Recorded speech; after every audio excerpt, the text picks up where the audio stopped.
Hello children, today we will read about national emblem. This topic is very important for everyone. We will read from here. Our national emblem is the official seal of the government of India. First we will read about what is a national emblem. What do you mean? National emblem by national emblem, or what do you understand by national emblem? We will read from here. Our national emblem is the official seal of government India. हमारा जो national emblem होता है ये क्या होता है बच्चों? ये हमारी गवर्नमेंट का, इंडियन गवर्नमेंट का सरकारी सील होती है, मुहर होती है. We can find it on all government documents, postal letters, envelopes, coins and currency notes. हम सभी, आप कहीं भी देख सकते हो, जो भी सरकारी चीज़ें हमें दिखती हैं वहाँ पे आप देखोगे कि ये इस तरह के this is national emblem. National emblem you can see here children. यहाँ पे आप देख सकते हो ये हमारा नेशनल एम्बलम है. और ये कहाँ से लिया गया है बच्चों? अगर आप सारनाथ घूमने जाओ तो सारनाथ में आप देखोगे ये रखा हुआ है. ये चार यहाँ पे हियर आर 4 लायंस. इसमें देखो आपको 3 ही लायन दिखता है, एक इधर एक इधर एक इधर, और पीछे वाला नहीं दिखता. एक दूसरे के पीछे ये मुंह करके हैं. जैसे इधर है तो इसके पीछे एक मुंह करके है, इधर एक है तो इसके पीछे इसका मुंह है. इस तरह से 4 लायन हैं. और यहाँ पे देखो नीचे यहाँ पे एक हार्स है और इधर एक एलिफेंट है. इस तरह से हैं ये सब. तो वहाँ पे जब आप जाओगे तो आपको सारनाथ में ये दिखाई देगा बच्चों. और ये वहीं से लिया गया है, अशोका का पिलर जो था उसी से लिया गया है बच्चों. तो ये जो है ना, हमारे जो भी सरकारी चीज़ें होती हैं, जो भी डॉक्यूमेंट्स होते हैं, या पोस्टल लेटर, हमारे डाक के लेटर जो आते हैं, इनवेलप जो होता है, कॉइन्स होते हैं, सिक्के जो होते हैं, करेंसी नोट वगैरह जो होती हैं, ये सब पे देखोगे तो ये बना हुआ होता है. Our national emblem has been taken from the lion capital of the Ashoka pillar at Sarnath. I have told you, अभी हमने आपको बताया कि हमारा जो नेशनल एम्बलम है ये हैज़ बीन टेकन कहाँ से लिया गया है बच्चों? From the lion capital of Ashoka pillar at Sarnath. Sarnath में जो अशोका पिलर खुदाई के बाद निकला था, उसमें अशोका पिलर है वहाँ से ये लिया गया है.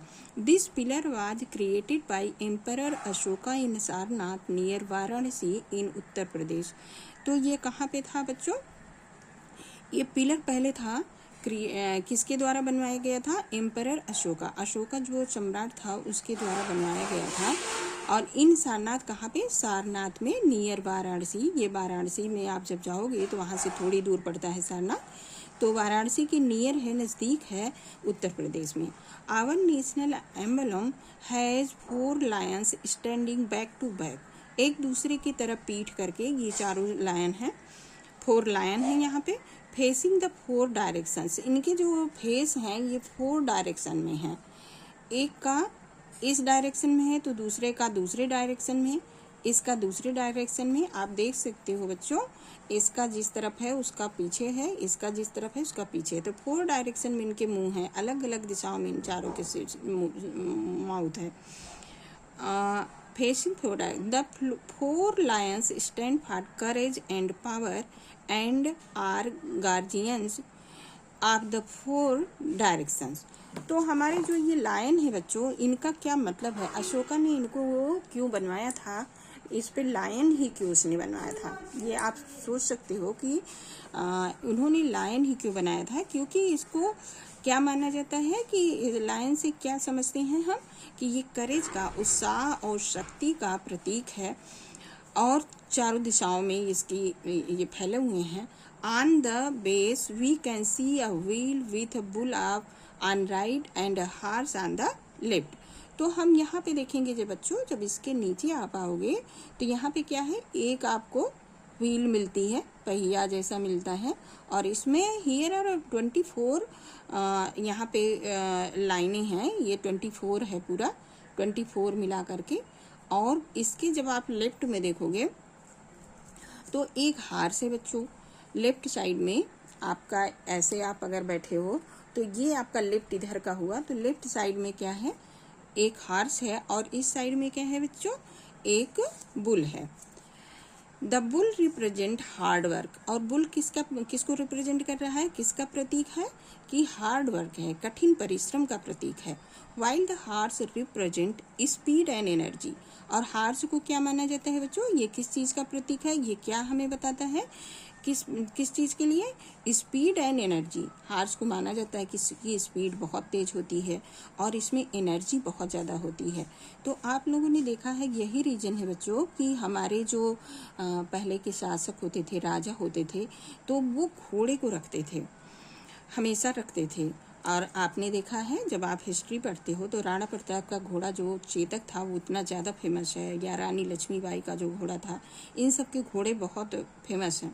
उन्हें बहुत सारे बैटल में, बहुत सारे वार में वो विजय दिलाते थे। Below the wheel are written the words Satyameva Jayate, which means truth alone triumphs. तो यहाँ पे जब बच्चों देखोगे, इसके नीचे सत्यमेव जैसे लिखा है, सत्यम प्लस एव प्लस जयते। सत्यम मतलब सत्य की, एव मीन्स ही, जयते मीन्स जय होती है। मीन्स कि अगर इंसान सत्य के रास्ते पे चलता है तो उसी की विजय होती है। थोड़ी उसको परेशानी आ सकती है, ऐसा हो सकता है कि उसे परेशानी को फेस करना पड़े बच्चों, बट ऐसा नहीं होता कि वो परेशानी ही होगी, उसकी विजय जरूर से जरूर होगी। यही कहा गया है बच्चों, इसमें सत्यमेव जयते का मतलब है यही, इसका मीन्स है। और ये कहाँ से लिया गया है बच्चों, जब हम चारों वेद पढ़ते हैं, ऋग्वेद, यजुर्वेद, सामवेद, अथर्ववेद, 4 ये हमारे वेद हैं इंडियन हिस्ट्री में। तो जो सत्यमेव जयते है ये मुंडक उपनिषद से लिया गया है। जैसे आप पढ़ते हो तो केवल 4 वेद ही नहीं हैं, उसके बहुत सारे आरण्यक हैं, ब्राह्मण हैं, उपनिषद हैं। तो उपनिषद मीन्स होता है गुरु के समीप बैठ करके जो वो नॉलेज लेते थे पहले के लोग, पहले के जो विद्यार्थी होते थे, वो जब गुरु के समीप निषद में बैठना, उनके पास जब जा कर के बैठ कर के जो नॉलेज लेते थे वही उपनिषद कहा जाता था। और उपनिषद बहुत टाइप के हैं, उपनिषद आर वेरी टाइप्स, तो बहुत सारे तरह के हैं उपनिषद। तो एक उपनिषद है मुंडक उपनिषद, दोनों को मिला करके मुंडकोपनिषद बोलते हैं बच्चों। और मुंडकोपनिषद में ही ये लिखा हुआ है सत्यमेव जयते, हमारी बहुत प्राचीन ग्रंथ में लिखा हुआ है। On the whole the representations on the national emblem are the qualities that every Indian is expected to have। तो जो हमारा नेशनल एम्बलम है ये बहुत सारी क्वालिटी है, इसमें बहुत सारी चीज़ें हैं जो हमारे सभी इंडियन को अपेक्षा होती है, वो सारी चीज़ें इसमें प्राप्त होती हैं। तो हम लोग बच्चों अब दूसरे दिन हम लोग पढ़ेंगे our national anthem. We will read tomorrow बच्चों, children, we will read tomorrow about our national anthem। और अगर बच्चों मेरा आप लोगों को पढ़ाना अच्छा लगता हो तो आप सब्सक्राइब करिए, लाइक करिए। Thank you.